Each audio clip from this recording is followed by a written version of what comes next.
વર્ષ 2012માં રાજકારણમાં પાપા પગલી કરનાર સાંસદ પૂનમબેન માડમનો આજે હાલાર પંથકમાં દબદબો છે.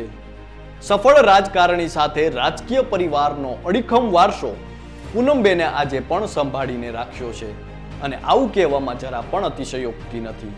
જો કે આ બધાની વચ્ચે છેલ્લા ઘણા દિવસોથી પૂનમબેન માડમની સંપત્તિને લઈને ચારે કોર ચર્ચાઓ થઈ રહી છે.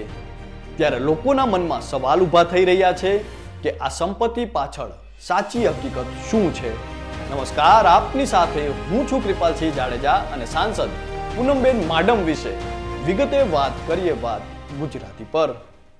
પૂનમબેન માડમ એક એવું નામ કે જે ન માત્ર હાલાર પંથક પરંતુ ગુજરાતભરમાં તેમનું નામ ગુંજે છે. 1974માં આહિર પરિવારમાં પૂનમબેન માડમનો જન્મ થયો છે અને આમ તો જામનગર જિલ્લાના રાજકારણમાં વર્ષોથી માડમ પરિવારનું વર્ચસ્વ રહેલું છે. પૂનમ માડમના પિતા હેમંતભાઈ માડમ અને દાદા પણ રાજકારણમાં ખૂબ જ સક્રિય હતા. પૂનમ માડમના પિતાએ જામખંભાળિયામાં 1972 થી લઈને 1990 દરમિયાન સતત 4 ટર્મ સુધી અપક્ષ ધારાસભ્ય તરીકે ચૂંટાતા રહ્યા હતા. એટલે કે રાજકારણ પૂનમબેન માડમને વારસામાંથી જ મળેલું છે. ભાજપના સાંસદ પૂનમ માડમ અનેક સ્વૈચ્છિક સંસ્થાઓ સાથે પણ જોડાયેલા છે. પૂનમબેન માડમે 2012માં ભાજપમાં પ્રવેશ કર્યો હતો અને ગણતરીના કલાકોમાં જ પૂનમબેનને 2012 વિધાનસભા ચૂંટણીમાં ખંભાળિયા બેઠક પરથી ભાજપે ટિકિટ આપી હતી, જેમાં પૂનમબેનની જીત થઈ હતી.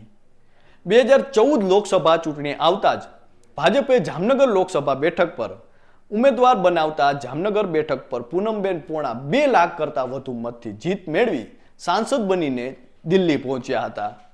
ભાજપે 2019ની ચૂંટણીમાં પણ પૂનમબેનને રિપીટ કરતા 2.25 લાખ કરતા વધુ મતથી જીત મેળવી હતી. બાદમાં 2024માં પણ તેઓ જંગી લીડથી જીત્યા હતા. હાલમાં એડીઆર એટલે કે એસોસિએશન ફોર ડેમોક્રેટિક રિફોર્મ્સ દ્વારા જાહેર કરાયેલા રિપોર્ટ બાદ જામનગરના સાંસદ પૂનમબેન માડમની સંપત્તિને લઈ ચોમેર ચર્ચાઓ થઈ રહી છે. પરંતુ આ સંપત્તિ પાછળની હકીકત કંઈક જુદી જ છે. નાણાકીય આંકડાઓ, આવકવેરાઓ, રિટર્ન અને બજારની વાસ્તવિકતા તપાસીએ છીએ ત્યારે સ્થિતિ કંઈક જુદી જ જોવા મળે છે. જો વિગતે વાત કરીએ તો સાંસદ પૂનમબેન માડમની જે સંપત્તિમાં વધારો થયો છે તે જાદુઈ નથી, પરંતુ છેલ્લા 10 વર્ષના યોગ્ય ફાઇનાન્શિયલ પ્લાનિંગ, કાયદેસરની આવક અને બજાર મૂલ્યમાં થયેલા વધારાનું પરિણામ છે. એટલે કે કોઈ પણ વ્યક્તિની આર્થિક સ્થિતિ માત્ર તેની કુલ સંપત્તિ જોઈને નક્કી ન કરી શકાય, કારણ કે તેની સામે રહેલી લોન અને જવાબદારીઓ પણ જોવી જરૂરી બની જાય છે. ત્યારે લોન અને નાણાકીય જવાબદારીઓમાં પણ વધારો થયો છે. આ બંનેને બાદ કરીએ તો 10 વર્ષમાં નેટ સંપત્તિમાં વધારો 83.25 કરોડનો જ થાય છે. છેલ્લા 10 વર્ષમાં પરિવાર દ્વારા દાખલ કરાયેલા આવકવેરા રિટર્ન મુજબ ટેક્સ ચૂકવણી બાદ 40.29 કરોડની નેટ આવક સંપત્તિમાં ઉમેરાઈ છે, જ્યારે અચળ સંપત્તિના બજાર મૂલ્યમાં પણ વધારો નોંધાયો છે, જેમાં જમીન અને મિલકતોના માર્કેટ વેલ્યુમાં વધારાથી 14.77 કરોડનો વધારો નોંધાયો છે. તેમજ જ્વેલરીના બજાર મૂલ્યમાં વધારો થયો છે અને તે પણ તેમાં સામેલ છે, કારણ કે સોના ચાંદી અને દાગીનાના માર્કેટ રેટ વધવાને કારણે તેમાં 4.15 કરોડનો વધારો થયો છે. આ સિવાય શેર અને મ્યુચ્યુઅલ ફંડ્સમાંથી 0.93 કરોડની આવક સામેલ છે. આ સિવાય પૂનમ માડમને તેમના માતૃશ્રી તરફથી 36 કરોડની ભેટ પ્રાપ્ત થઈ છે અને આ રકમ તેમના માતૃશ્રીએ પોતાની મિલકત વેચીને મેળવી હતી અને તે પણ તેમની આવકવેરા રિટર્નમાં જાહેર કરેલી છે.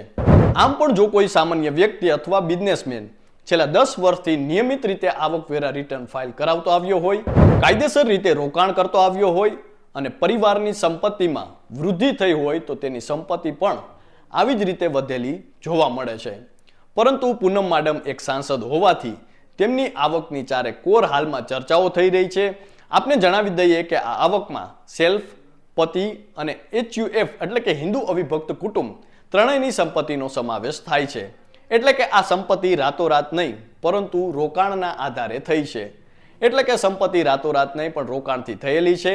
પૂનમ માડમ એક યુવા ચહેરા તરીકે ભાજપમાં જોડાયા હતા અને આજે સાંસદ પૂનમ માડમની ગણતરી ગુજરાતના દિગ્ગજ નેતાઓમાં થાય છે. ત્યારે આ અંગે આપ શું માની રહ્યા છો તે કોમેન્ટ કરીને અમને જરૂરથી જણાવજો. તો અત્યારે બસ આટલું જ. ફરી મળતા રહીશું વાત ગુજરાતી પર.